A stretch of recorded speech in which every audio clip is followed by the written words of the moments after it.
नमस्कार, स्वागत है आपका आईटीवी न्यूज पर। स्टॉप डोमेस्टिक वायलेंस, दूसरे शब्दों में दावा इंडिया ने परिवार में पुरुषों और महिलाओं यहां तक कि बच्चों के खिलाफ हो रही हिंसा के खिलाफ जागरूकता बढ़ाने के लिए कदम उठाए हैं। यह घोषणा कोलकाता प्रेस क्लब में स्टॉप डोमेस्टिक वायलेंस कार्यक्रम के माध्यम से दी गई। उच्च गुणवत्ता वाली जेनेरिक दवाएं पहुंच के भीतर और किफायती दर पर लाने के लिए समर्पित दावा इंडिया, इसका मुख्यालय गुजरात के सूरत में स्थित है। जोटा हेल्थ केयर लिमिटेड ग्रुप के सीईओ डॉक्टर सुजीत पाल के प्रयासों से दावा इंडिया 1200 से अधिक स्थानों पर और 1.2 करोड़ से अधिक खुश ग्राहकों के साथ पूरे भारत में तेजी से फैल गया है। नशीली दवाओं के कारोबार के अलावा डोमेस्टिक वायलेंस से निपटने के लिए दावा इंडिया ने अनुकरणीय पहल की है। उन्हीं की कुछ झलकियां देख लीजिए आईटीवी न्यूज पर।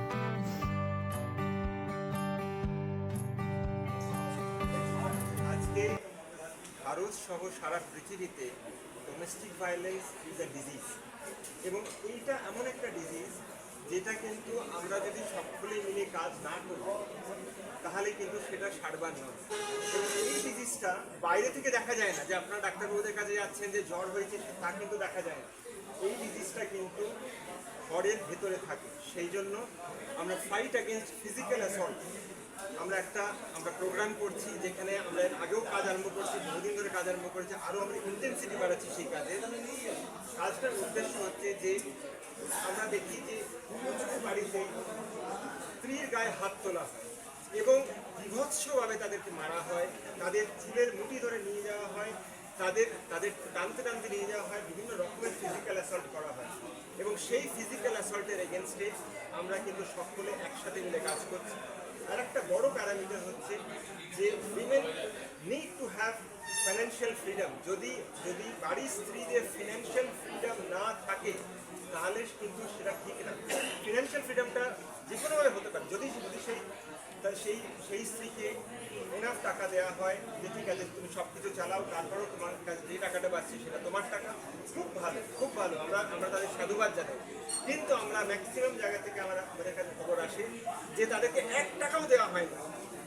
এবং সেইখানে আমাদের আমরা বলি যে সেখানে কিন্তু যেখানে এরকম সিচুয়েশন, যে তাদেরকে হয়তো 1 টাকাও দেওয়া হচ্ছে না, তাদেরকে হয়তো মারধর করা হচ্ছে, সেই জায়গাতে আমরা কাজ করছি যাতে আমরা একটা সুস্থ সোসাইটি তৈরি করতে পারি। কারণ এটা এতটাই দুর্বিষহ হয়ে যায় যখন কোনো মহিলার গায়ে হাত তোলা হয়, যখন তাকে থাপ্পড় মারা হয়, যখন তার মাথায় চুলের মুঠিতে হাত দেওয়া হয়, যে এই সোশ্যাল স্টিগমার জন্য তারা কিন্তু বাইরে এসে কথা বলতে পারে না। সেইখানেই কিন্তু আমরা কাজ করছি যাতে আমরা সবাই মিলে একটা বেটার সোসাইটি তৈরি করতে পারি।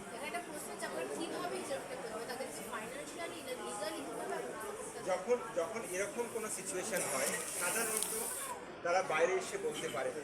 তো আমাদের যেটা হেল্পলাইন নাম্বার, সেই হেল্পলাইন নাম্বারে তারা যখন ফোন করে আমরা তাদের সাথে কথা বলি। আমরা তাদের সব থেকে বড় জিনিস হচ্ছে তাদের সাথে কথা বলার জন্য তাদের সাথে কথা বলি। এবং তাদের সাথে কথা বলার পরে যদি আমরা বুঝি যে লোকাল প্রশাসনের সাথে আমাদের যোগাযোগ করতে হবে, আমরা চেষ্টা করি লোকাল প্রশাসনের সাথে যোগাযোগ করার জন্য যাতে তারা আরও বেটার সেটাকে আমরা অ্যাড্রেস করতে পারি। এখানে একটা পয়েন্ট হচ্ছে যে অনেক সময় দেখা যায় যে হয়তো তারা যদি রিপোর্ট করে যে ফিজিক্যাল অ্যাসল্ট হয়েছে, যে বা মারধর হয়েছে, সেখানে আরও বেশি ফিজিক্যাল অ্যাসল্ট হয়।